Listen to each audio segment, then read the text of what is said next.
Why are men intimidated by strong women? They're just jealous. And obviously, it's not like they're saying to you, "Oh, I'm jealous," but you can see that they're jealous because they'll make like snide comments, or they'll be like, or like little things along those lines. Or some of them, I wouldn't attribute this one to jealousy, but just more so like they want to be kept.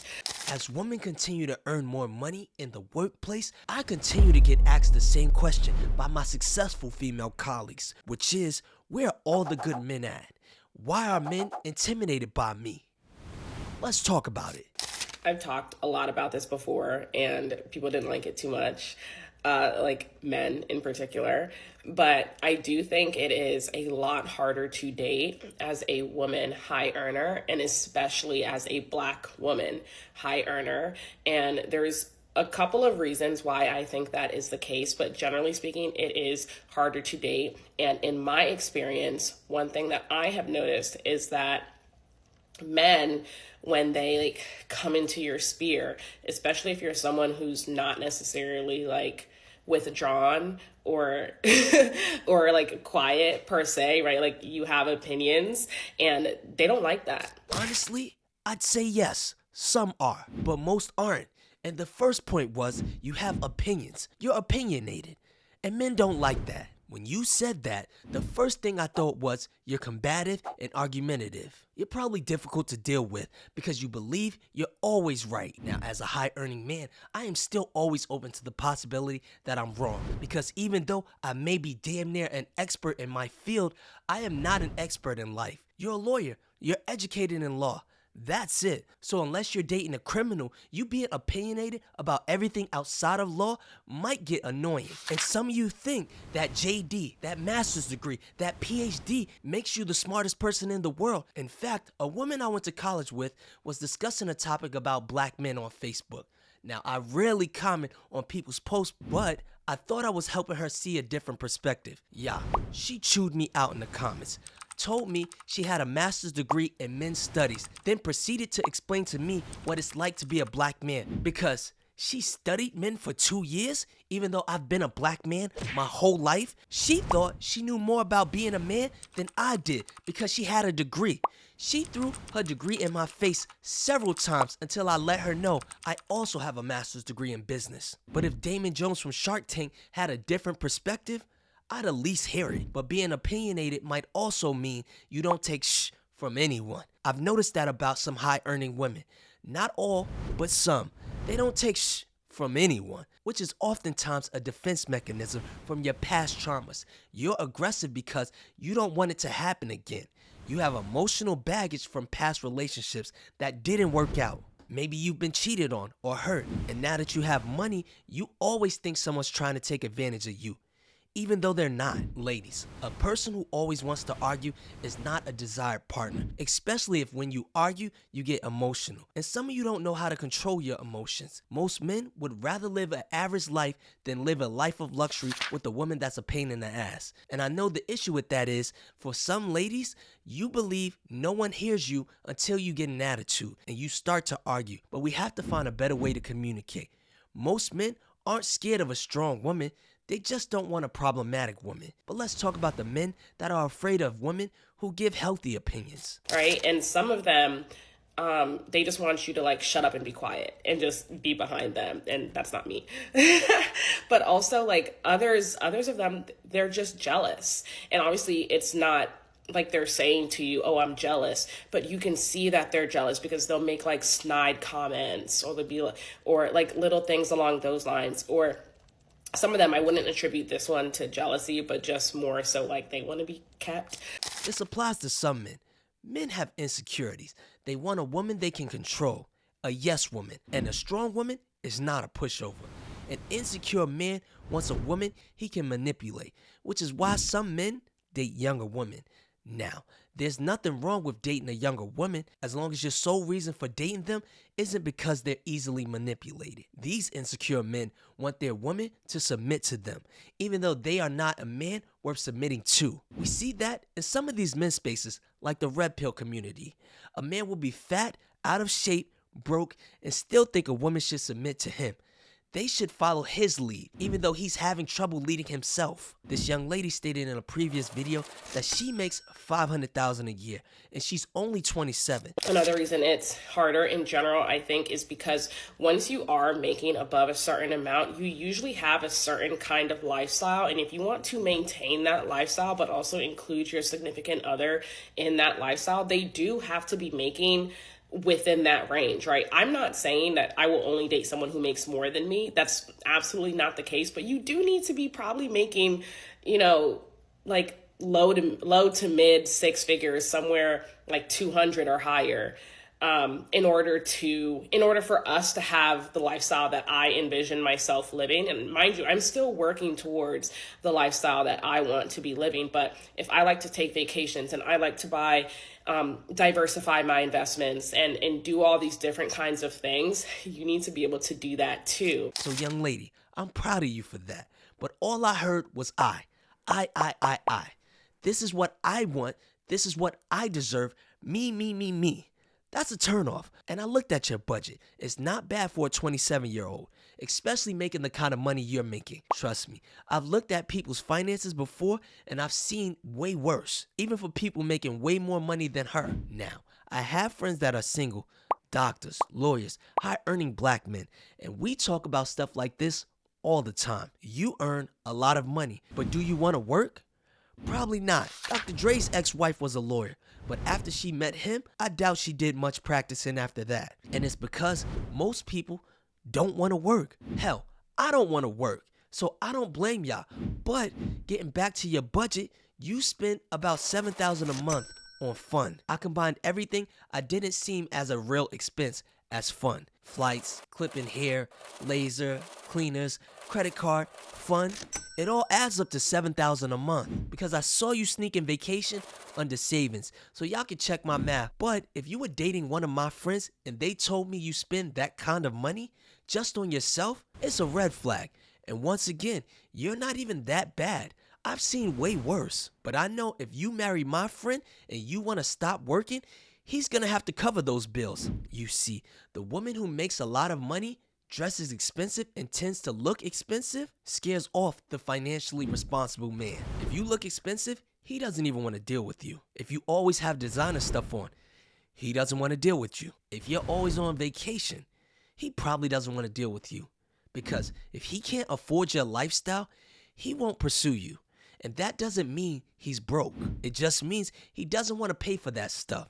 The goal is not to look rich, it's to be rich. And when you get rich, take that money, reach back to someone who looks like you, and help them. I personally can make $2 million a year with kids and a wife and still not spend $7,000 a month on fun. So my question to you would you be okay with a man telling you you need to adjust your lifestyle? Probably not. But if he made less money than you, that's a hell no.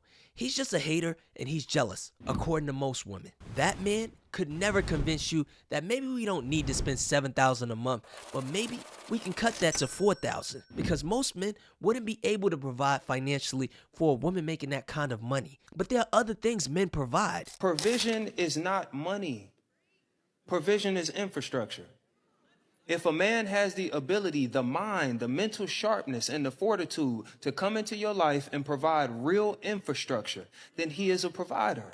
There are seasons in a person's life where they 50 might not look like half the bills, but if he shows up in other ways to supplement and make it make sense, you got to understand that. And I'm sorry, ladies, I'm not sending this as a shot to discourage you, sending it as a shot to wake up. If the only thing you know of provision is a paycheck, then you know nothing of it. If that's what you think a man being a provider is, you have no clue what a real provider is supposed to do. That's why so many kept women are lonely. A lot of people will say a man should be a provider, but they don't know what it means to be a provider. As a man, you need to provide your time, your attention, your life lessons, lead by example, provide emotional support. For some reason, people act like money is the only thing that counts. And the problem with that is, some people are so poor, all they have is money, but they lack character. They have no morals, and they just downright are not nice. Would you want to date or marry a man or a woman that acts like that? No. Would you want to have kids with a man or woman simply off the fact that they have money? No, but for some reason, men will praise a Nick Cannon. Women will have kids with a Nick Cannon, all because he has money, even though he probably provides nothing else. And this applies to high-earning women, you see. There are tons of women that are becoming more successful, and I love that for y'all. I'm proud of you, but you have to understand that patriarchy that you hate. You also love the part that says men should provide financially. That's the same patriarchy that tells those men when they get rich and successful to have a stay-at-home wife, cook, clean, and take care of the kids. But that's not what you want to do. And we get it, but society has made men believe that if a woman makes more money than you, you're not a man. If your woman has to pay some of the bills, you're not a man. But nowadays, women don't have to stay home, be stay-at-home moms, cook and clean. If a woman doesn't do that, she's still a woman. So why doesn't that apply to men? Because according to society, if you're a man and you're broke, you're not valuable. But a woman is never defined as broke. She just needs to find a good man that can provide. And my next point, just like a man who thinks his only value is money, a woman cannot allow her self-worth to be found in a job position or in the amount of money she makes. Because when we get married, it's not supposed to just be your money. It's supposed to be our money. And I often ask my female colleagues, would you be okay if your expenses for the family was $10,000 a month? And when you combined your incomes, your income was 70%, so you paid $7,000. Would you be okay with that? Oftentimes, they say no. So you as a high-earning woman don't want to share your money. So how does that money make you valuable to a man? I hear men say, her money is her money. And it's not as if she's going to be generous with it. So why should we care about her money? There's a conversation of a rich man versus generous man. Let's talk about it. Stop going after money.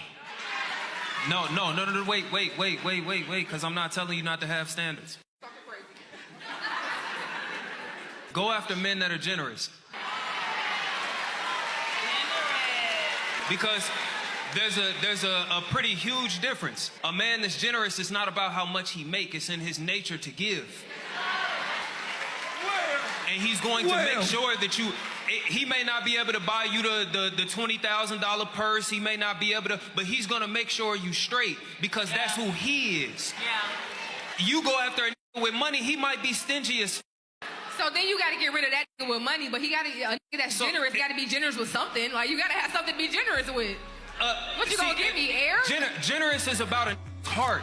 How about I give you my time, the most valuable thing you can never make back? How about my love, my attention? Anyways, you ladies aren't generous because I can't picture anywhere in the world that a family could make $500,000 a year and not live a life of luxury. There's families in my neighborhood who make less than that and they're happy. So why do you need a man to make what? 6 figures when that man can provide you so much more than finances? And for some of the fellas who may not want to date a high-earning woman, the beautiful thing about finding a woman that can provide is you know she's not with you because you have money, because she doesn't need you for your money. She's actually with you because of your character. And if you find a woman like that, there's gonna be times where you think she's hard on you because she doesn't accept the bare minimum.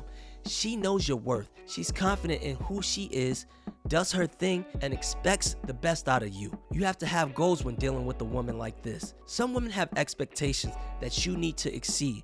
Some women will not settle. So you look for a woman of lower value. But this woman, she's gonna push you in your career because she has standards.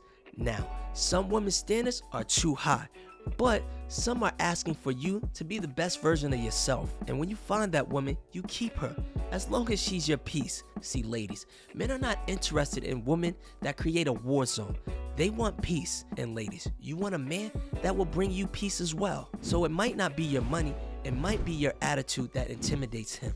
And by intimidate, I mean he just doesn't want to deal with it. And my last issue is women have become the men that they wanted to marry. They are hypergamous by choice, so as they make more money, their options become smaller. But for men, we have no problems dating a woman that makes less than us, who will provide us with peace, love, children, and happiness. This is how it's always worked, which is why I say a high-earning woman should either settle. We all settle.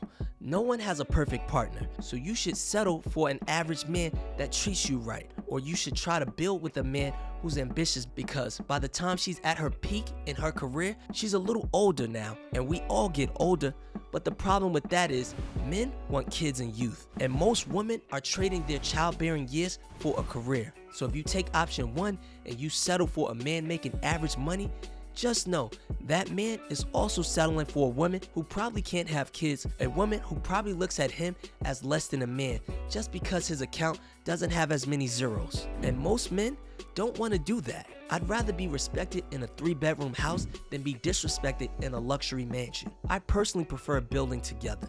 Me and my wife, we met in college and we pursued our careers. We started a family and went through the ups and downs.